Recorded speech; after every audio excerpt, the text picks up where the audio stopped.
The call came at 2 a.m., jolting me awake from a restless sleep.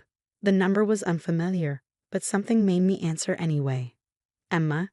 The voice on the other end was shaky, desperate. Emma, I need your help. My sister Sarah. I hadn't heard her voice in 10 years, not since that night when she stood in front of my burning bakery, cigarette in hand, watching everything I'd built turn to ash. Please, she continued, her voice breaking. I don't have anyone else to turn to. I sat up in bed, my heart pounding as memories flooded back.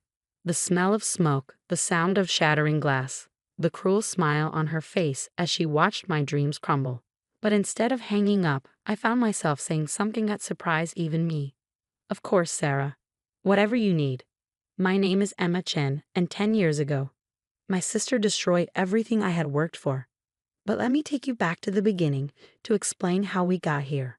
Growing up, Sarah and I were never close.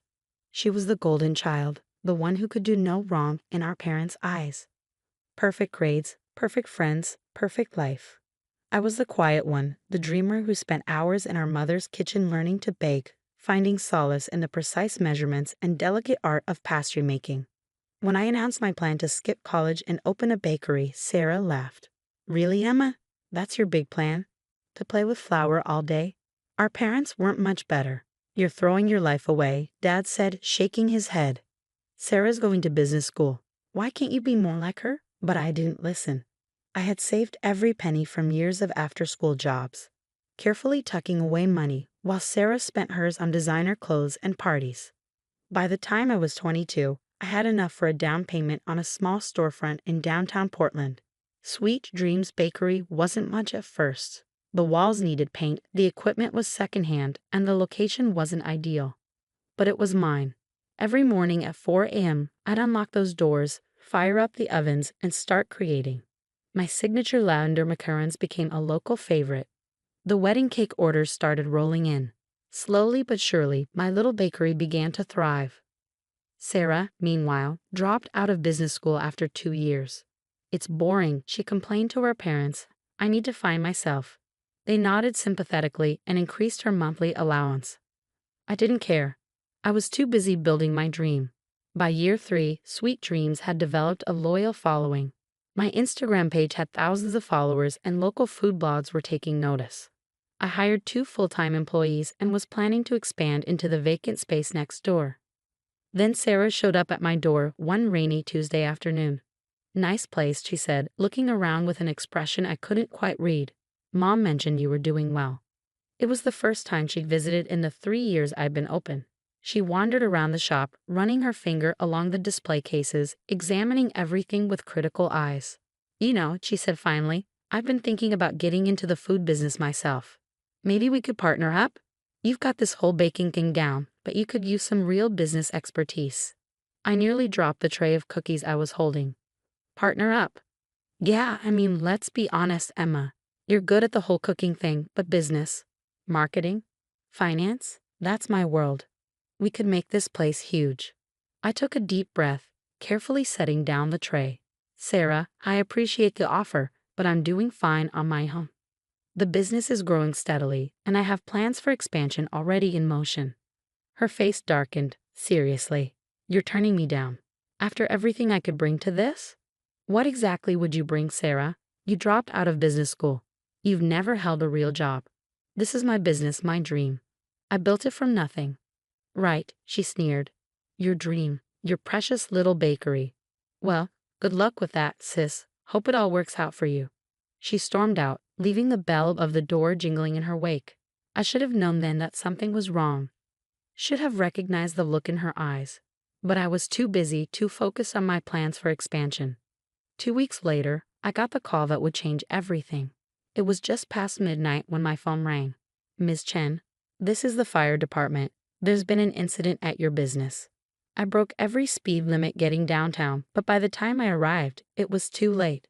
Sweet Dreams was engulfed in flames, orange and red tongues licking at the night sky. And there, across the street, stood Sarah, watching it burn. Guess your dream went up in smoke, she said, taking a long drag from her cigarette. Such a shame. If only you had a partner to help you manage things better, make sure all the safety protocols were in place. I stared at her, reality crashing down like a wave. You did this. She shrugged, flicking ash onto the sidewalk. Prove it. And she was right. I couldn't. The fire investigation revealed that someone had broken in and deliberately set the fire, but there was no concrete evidence pointing to Sarah. The security cameras had been disabled. The insurance company fought the claim, citing suspicious circumstances. In the end, I was left with nothing but ashes and debt. Our parents, predictably, chose not to get involved. We can't take sides, Mom said when I tried to tell them what Sarah had done. You girls need to work this out yourselves. I left Portland a week later, unable to bear the sight of my ruined dreams. I moved to Seattle, started over with nothing but the recipes in my head and the determination in my heart. It took years of hard work, but I slowly rebuilt my life. Not with a bakery this time. The thought of opening another one was too painful. Instead, I channeled my knowledge into consulting, helping other small food businesses get started and thrive. And now, 10 years later, here was Sarah on the phone, begging for my help. I really messed up, Emma, she said, her voice thick with tears. I started a business, a real one this time. Put everything I had into it, but things have gone wrong, and I'm about to lose it all. You're the only one who knows about this stuff, who might be able to help me save it. I closed my eyes, thinking about that night, about the smell of smoke and the sound of my dreams crackling into nothing. Then I thought about the last 10 years, about everything I'd learned about business, about success, about revenge served cold. Where are you? I asked, keeping my voice gentle. Let's meet tomorrow. I'll see what I can do. As I hung up the phone, I couldn't help but smile. Sarah thought she was reaching out to her successful sister for help. She had no idea she was walking right into the trap I'd spent 10 years preparing for. Sometimes the sweetest revenge takes time to rise. The coffee shop was nearly empty when Sarah walked in the next morning. 10 years had changed her. Gone were the designer clothes and perfectly styled hair. Instead, she looked tired, worn down, almost fragile. Emma, she said, sliding into the seat across from me. Thank you for meeting me. I know I don't deserve it. I studied her carefully, noting the dark circles under her eyes, the way her hands trembled slightly as she clutched her purse. Tell me what's going on, I said, keeping my voice neutral. She took a shaky breath. I started a business 2 years ago, a high-end boutique. Used every connection I had, even convinced Mom and Dad to invest. Things were good at first, really good. But now, she paused, blinking back tears. I made some bad decisions. Trusted the wrong people. The store is drowning in debt, and I just found out my business partner has been embezzling money. I took a slow sip of my coffee, letting her words hang in the air. How much?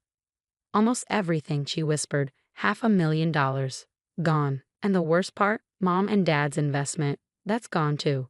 They don't know yet. I can't face them, Emma. I can't tell them I lost everything.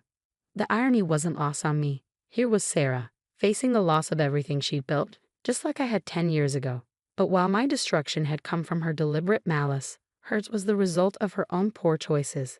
I need your help, she continued, her voice breaking. You're the only one I know who understands business, who might know how to fix this. Please, Emma. I know I don't deserve your help, not after everything, but I'm desperate. I set my cup down carefully, thinking about the files sitting in my home office, the one I'd been building for years.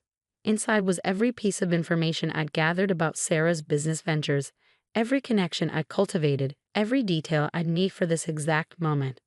Of course I'll help, I said softly. That's what sisters are for, right? Relief flooded her face. Really? Oh God, Emma, thank you. I promise I'll make it up to you somehow. Don't worry about that, I replied, pulling out my laptop. Let's start by going through your books. I need to see exactly what we're dealing with. Over the next few hours, Sarah laid out the entire mess. Her boutique, Lux & Co. Had started strong, capitalizing on her social connections and our parents' investment. But her lack of real business experience showed in every decision. She overspent on inventory, signed a lease she couldn't afford, and trusted a smooth-talking business partner who had systematically drained the company's accounts.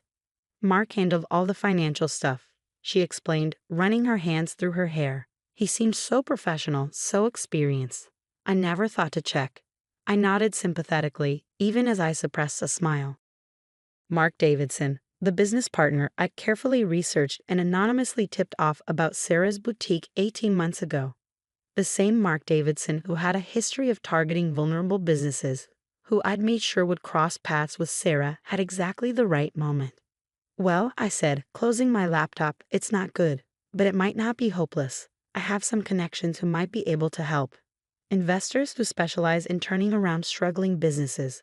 Sarah's eyes lit up. Really? You do that for me? Of course. In fact, I already have someone in mind. They could probably meet with you tomorrow. What Sarah didn't know was that the investors were actually forensic accountants I'd hired years ago, waiting for this moment. They would go through her books with a fine-tooth comb, documenting every mistake, every questionable decision, every legal line she'd crossed in her desperate attempts to keep the business afloat. The next few weeks were a blur of meetings and revelations.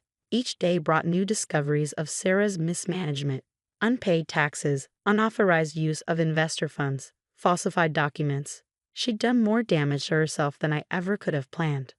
I don't understand, she sobbed one afternoon in my office. Everything's getting worse. The more your people look into things, the more problems they find. I reached across the desk and patted her hand. That's how these things often go. We have to understand the full extent of the damage before we can fix it. But there would be no fixing it. I'd made sure of that. Every solution I proposed led to another complication. Every potential investor I introduced found new reasons to back away. Sarah's desperation grew with each passing day. Finally, the moment I'd been waiting for arrived. Our parents called a family meeting. We need to discuss this situation, Dad said gravely, looking older than I'd ever seen him. He and Mom sat on one side of their dining room table, Sarah and I on the other. The accountants have shared their findings with us. Sarah paled. What findings? Mom pulled out a thick folder, the detailed report my team had prepared. It's not just the money you lost, Sarah. It's how you lost it. The lies, the cover-ups. The fraud, Dad added, his voice hard. Do you understand what this means? What this could do to our family's reputation? Sarah burst into tears. I'm sorry. I didn't mean for any of this to happen. I wanted to prove I could do it. That I could be successful like Emma.